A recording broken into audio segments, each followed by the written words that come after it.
Hi guys, welcome to Market Express. இன்றைக்கி பார்த்தீங்கன்னா நல்லா சரிவுங்க மார்க்கெட்டில். அசன் நிஃப்டி 50 பார்த்திங்க அப்படின்னா அரௌண்டாக நமக்கு ஒரு 0.6% வந்து கம்மியாக இருக்குது. 140 ருபீஸ் வந்து கம்மியாக இருக்குது. அதனால் நமக்கு இன்றைக்கி மிகப்பெரிய ஒரு அடி அப்படின்னா பேங்க் நிஃப்டி தாங்க. பேங்க் நிஃப்டி பார்த்திங்கன்னா 1.25% இறங்கிருக்கு. கிட்டத்தட்ட பார்த்திங்கன்னா 600 ரூபாய் அந்த ரேஞ்சில் இறங்கிருக்கு உங்களுக்கு இப்போது. ஸோ அதனால் நாளைக்கு மார்னிங்கு நல்லா அமௌண்ட் கலெக்ட் பண்ணி வச்சிங்க. கண்டிப்பாக வந்து ஆட் பண்ணி வச்சிங்க. கண்டிப்பாக நல்ல ஸ்டாக்ஸ் வாங்குறதுக்கு உங்களுக்கு நல்ல ஐடியா கிடைக்கும் உங்களுக்கு.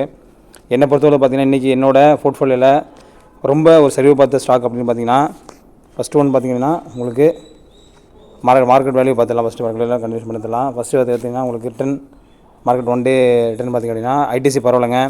எஃப்எம்ஜிஜி பார்த்திங்க அப்படின்னா இன்றைக்கி சூப்பராக பண்ணிகிட்ருக்காங்க. இன்றைக்கி அந்த ஸ்டாக்ஸ் எல்லாமே சரி சூப்பராக இருக்குது உங்களுக்கு. இதில் இண்டஸ்ட்ரியல் யூனிலிவர், கோத்ரேஜ், மார்கோ, உங்களுக்கு ஃபேமஸான கம்பெனி பார்த்திங்கன்னா ஐடிசி எல்லாம் சூப்பராக பண்ணிகிட்ருக்காங்க உங்களுக்கு. இப்போது எல்லாம் பார்த்திங்கன்னா அரௌண்டாக உங்களுக்கு 2% 3% இன்க்ரீஸ் ஆகிட்டே இருக்குது உங்களுக்கு. இதில் நெக்ஸ்ட் எடுத்திங்க அப்படின்னா நம்மளோட போர்ட்ஃபோலியோவில் இன்றைக்கி ஓரளவுக்கு ரொம்ப ஏற்கனவே இன்னொன்று பார்த்திங்க அப்படின்னா நேட்கோ ஃபார்மாங்க. நேட்கோ ஃபார்மா உங்களுக்கு ஒரு பெட்டர் ரேட்டில் இன்றைக்கி கிடச்சிட்டு கண்டிப்பாக நீங்கள் நாளைக்கு காலையில் பர்ச்சேஸ் பண்ணலாம்.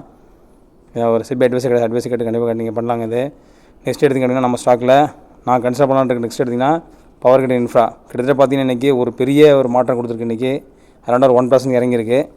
நம்ம அரௌண்டாக பார்த்திங்கன்னா 99 நம்ம ஆவரேஜ் பண்ணி வச்சுருந்தோம். அது இப்போ 96.83 உங்களுக்கு இப்போ ட்ரேட் ஆகிட்டு இருக்குது உங்களுக்கு. இப்போது அடுத்து டாட்டா பவருங்க, இதையும் கன்சிடர் பண்ணலாம் நீங்கள் கண்டிப்பாக. நீங்கள் என்னோடய வாட்ச் லிஸ்ட் நாளைக்கு காலையில் மார்னிங் பார்த்திங்க அப்படின்னா ஃபஸ்ட் ஒன் பார்த்திங்கன்னா நேட்கோ ஃபார்மா, செகண்ட் ஒன் பார்த்திங்கன்னா உங்களுக்கு கண்டிப்பாக பவர் கிரிட் இன்ஃப்ரா எடுப்பேன். டாட்டா பவர் கண்டிப்பாக காலையில் மார்னிங் கண்டிப்பாக நான் பர்ச்சேசிங்கில் இருப்பேன். நெக்ஸ்ட் எடுத்திங்க அப்படின்னா பைக்கான் வந்து பார்த்திங்கன்னா அரௌண்டாக ஒரு மெடிக்கல் ரிலேட்டட் உங்களுக்கு ஸ்டாக் உங்களுக்கு. இது கிட்டத்தட்ட இது ஒரு 2% எனக்கு இறங்கியிருக்கு இன்றைக்கி. அதுவும் கண்டிப்பாக நீங்கள் கன்சிடர் பண்ணலாம். ஒன் டே மார்க்கெட் சரிவு பார்த்திங்க அப்படின்னா அசோக் லேண்ட் ஓரளவுக்கு இன்றைக்கி கிட்டத்தட்ட 4% வரைக்கும் இன்றைக்கி அடிச்சிருக்காங்க இன்றைக்கி. அதுவும் நீங்கள் நாளைக்கு காலையில் கன்சிடர் பண்ணலாம், மார்னிங் கன்சிடர் பண்ணலாம். அடுத்த இடத்துக்கு பார்த்திங்கன்னா ஒரு பெரிய ஒரு பார்த்திங்கன்னா ஃபெடரல் பேங்க் நம்ம ஸ்டாக்கில் பார்த்திங்கன்னா ஒரு கிட்டத்தட்ட ஒரு இன்றைக்கி ஒரு 3% இறக்கியிருக்காங்க இன்றைக்கி. அதுவும் பார்ப்போம். அதே ஒரு ஐஓசிஎல் பார்த்திங்க அப்படின்னா நமக்கு ஒரு பெட்ரு வெளியில் கிடச்சிது. ஆனால் இன்றைக்கி பார்த்திங்கன்னா மார்க்கெட் உங்களுக்கு சரிவில் இருக்குது. 160 நம்ம ஆவரேஜ் பண்ணிச்சு 160 இருக்குது இன்றைக்கி நமக்கு இன்றைக்கி. ஸோ அதனால் கண்டிப்பாக நீங்கள் இது ஸ்டாக்ஸ்லாம் கொஞ்சம் செலக்ட் பண்ணிங்க அப்படின்னா கண்டிப்பாக நமக்கு லாஸ் இல்லாமல் நம்ம ஆவரேஜ் பண்ணிக்கலாங்க.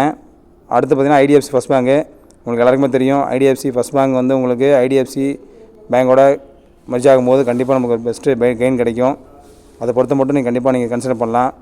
இன்னொரு ஸ்டாக்கில் பார்த்திங்கன்னா ஒரு 3% திரும்பி அது இறங்கியிருக்கு. பாருங்கள், கன்சிடர் பண்ணுங்கள், நல்லா ப்ராஃபிட் பண்ணலாங்க. எப்போதுமே நம்ம ஸ்டாக்கு ப்ரைஸு கீழே விழுகும்போது பயப்படக்கூடாது. கிட்டத்தட்ட நேற்று ஒரு 0.83% நம்ம ஸ்டாக்கில் மைனஸ் இருந்துச்சு. இன்றைக்கி பார்த்தீங்கன்னா 1.1% நமக்கு இன்றைக்கி லாஸில் இருக்குது. கிட்டத்தட்ட 1200 லாஸ் இருக்குது. நான் ஒரு சின்ன இன்வெஸ்டர் தாங்க, பெரிய அளவில் பண்ணல, சின்ன இன்வெஸ்டர் தான். அடுத்து பார்த்திங்கன்னா மணப்புறம் தாங்க. மணப்புறமும் நமக்கு வந்து பார்த்திங்கன்னா கிட்டத்தட்ட ஒரு 4% நம்மளுக்கு இறங்கியிருக்கு. ஒரு நாளைக்கு நமக்கு நல்ல வாய்ப்பு உங்களுக்கு, அதையும் நீங்கள் கண்டிப்பாக பயன்படுத்திக்கலாம். நம்ம லிஸ்ட் எடுத்திங்க அப்படின்னா நாளைக்கு கன்சிடர் போட ஸ்டாக் எல்லாமே பார்த்திங்கன்னா ஓரளவுக்கு நமக்கு நல்ல பி ரேஷியோ இருக்குது, நல்ல ஒரு ஏர்னிங் கொடுக்குற ஒரு ப்ராஃபிட்டான ஒரு எல்லா கம்பெனிஸ் இருக்குது. இது என்னோட இன்னொரு குறிக்கோள் பார்த்திங்க அப்படின்னா கண்டிப்பாக சிடிஎஸ்எல்லில் பார்த்திங்கன்னா கண்டிப்பாக ஒரு ஷேர் நாளைக்கு ஆட் பண்ணுவேன். ஏன்னா அதுலேயும் உங்களுக்கு கரெக்ஷன் இருக்குது, ஒரு 1.70% கரெக்ஷன் இருக்குது. ஏன்னா மார்க்கெட்டோட வேல்யூ கம்மியாக இருக்கும்போது கண்டிப்பாக இது நமக்கு ஒரு பெட்டர் ரிசல்ட் கிடைக்கும். பார்த்துங்க, நல்ல ஸ்டாக்ஸை நீங்கள் பர்ச்சேஸ் பண்ணும்போது கண்டிப்பாக நமக்கு நல்ல லாபம் கிடைக்கும். ஆவரேஜ் பண்ணுங்கள். ஸ்டாக் ப்ரைஸ் கம்மியாக இருக்கும்போது பயந்துட்டு வெளில போய்ட்டு மார்க்கெட்டை வெளில போய்டாதீங்க, உள்ளே இருங்க. நான் சேம் இதே கண்டிஷனில் 2023 வெளில போனேன், திரும்பியும் உள்ளே வந்தேன், நல்ல ரிசல்ட் கிடச்சிருக்கு எனக்கும். நான் செபி அட்வைஸர் கிடையாதுங்க. செபி அட்வைஸ் கேட்டு கண்டிப்பாக எல்லா ஸ்டாக்ஸையும் இன்வெஸ்ட் பண்ணி பெனிஃபிட் பண்ணலாம். தேங்க்யூ மக்களே, தேங்க்யூ வெரி மச்.